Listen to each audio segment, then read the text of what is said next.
جب اللہ کی طرف سے آزمائش ختم ہونے لگتی ہے تو اچانک نشانیاں واضح ہونے لگتی ہے۔ یقیناً تمہارا یہ درد میں ڈوبا دل اللہ کی مدد کا منتظر ہوگا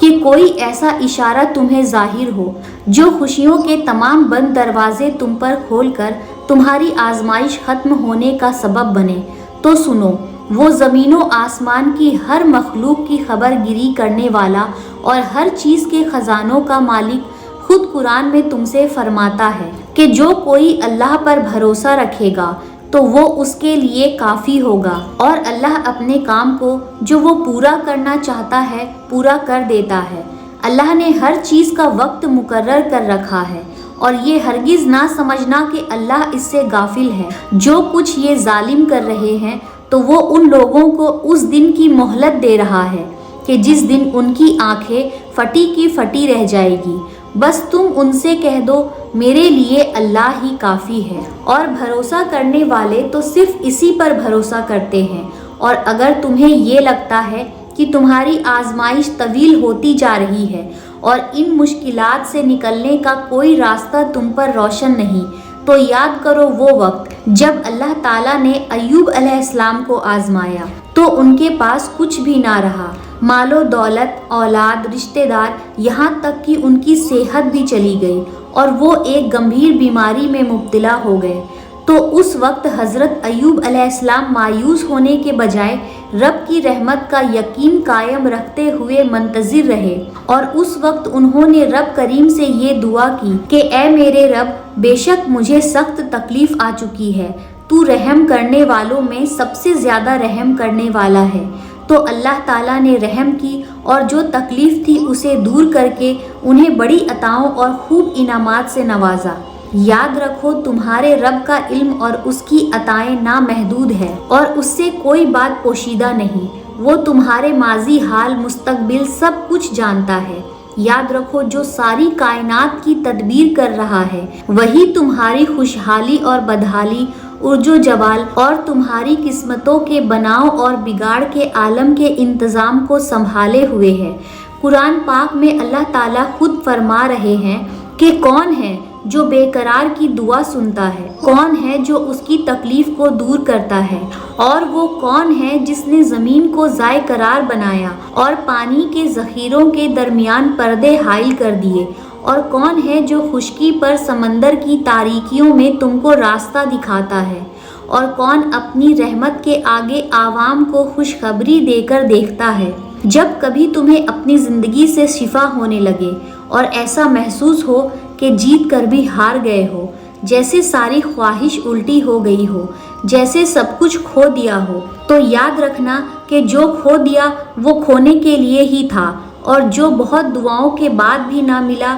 اس میں تمہاری ہی بہتری تھی۔ تم اللہ کی مصلحتوں کو ٹال نہیں سکتے، بے شک وہ تمہارا رب تمہاری مستقبل تمہاری سوچ سے بہت بہتر لکھتا ہے۔ اور جانتے ہو، جب حضرت موسیٰ علیہ السلام نے اپنے پروردگار کو پکارا کہ اے میرے رب، تو میری طرف جو اچھی چیز اتارے میں اسی کا محتاج ہوں، یہ دعا حضرت موسیٰ علیہ السلام نے تب مانگی تھی جب ان کے پاس نہ ہی کوئی روزگار تھا، نہ کوئی رہائش اور نہ کوئی رفیقی سفر، لیکن اس دعا کے بعد خالق حکیم نے اپنی منصوبہ سازی سے انہیں وہ سب کچھ عطا کیا جو ان کی خوشیوں کا سبب بنا۔ جانتے ہو وہ ایسی کون سی 4 چیزیں ہیں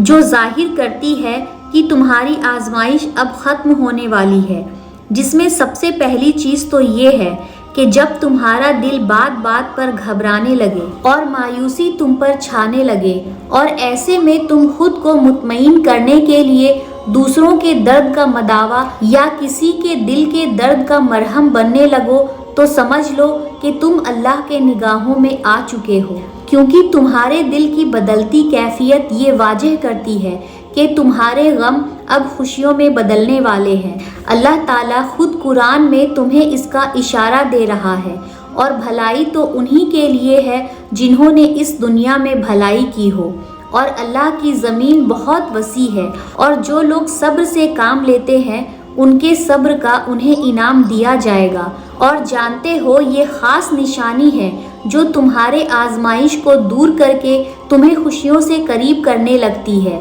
کہ جب تم انتقام کی قدرت ہونے کے باوجود معافی اور درگزر سے کام لیتے ہو اور معاملہ اللہ کے سپرد کرنے لگو، تو یاد رکھو تمام خطرات کے طوفان اور یہ پریشانیوں کے ہجوم کے باوجود تمہارا اللہ پر یقین اور توکل ایسے عجیب اسباب پیدا فرمائے گا کہ تمہاری ظاہری آنکھیں دیکھتی رہ جائے گی۔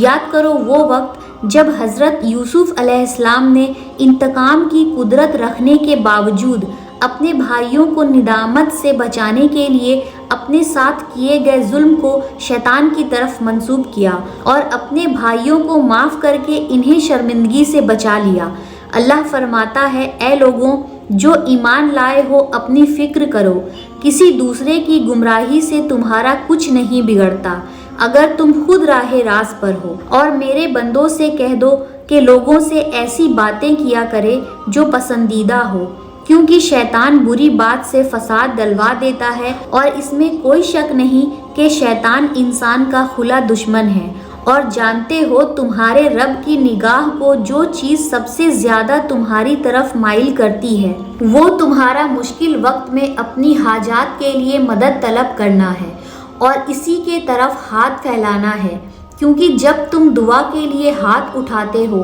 تو تمہارے دل کی کیفیت آہستہ آہستہ بدل کر خالق سے گفتگو کرنے لگتی ہے اور تمہیں ہدایت کے اس روشن راستے پر لے آتی ہے جسے صراط مستقیم کہتے ہیں۔ اور اگر تمہارے اندر یہ دو چیزیں ظاہر ہونے لگے تو سمجھ لو یہ اس بات کا واضح اشارہ ہے کہ اللہ ان قریب تمہاری آزمائش کو راحتوں میں بدلنے والا ہے، کہ جب تم خوابوں کی دنیا میں خواہشات کے خریدار بننے کے بجائے حقیقت کی دنیا میں رہ کر اپنے حال پر مطمئن رہنے لگتے ہو۔ اللہ تعالیٰ خود قرآن پاک میں فرماتا ہے، اور نگاہ اٹھا کر بھی نہ دیکھو دنیا کی شان و شوکت کو جو ہم نے ان میں سے مختلف لوگوں کو دے رکھی ہے،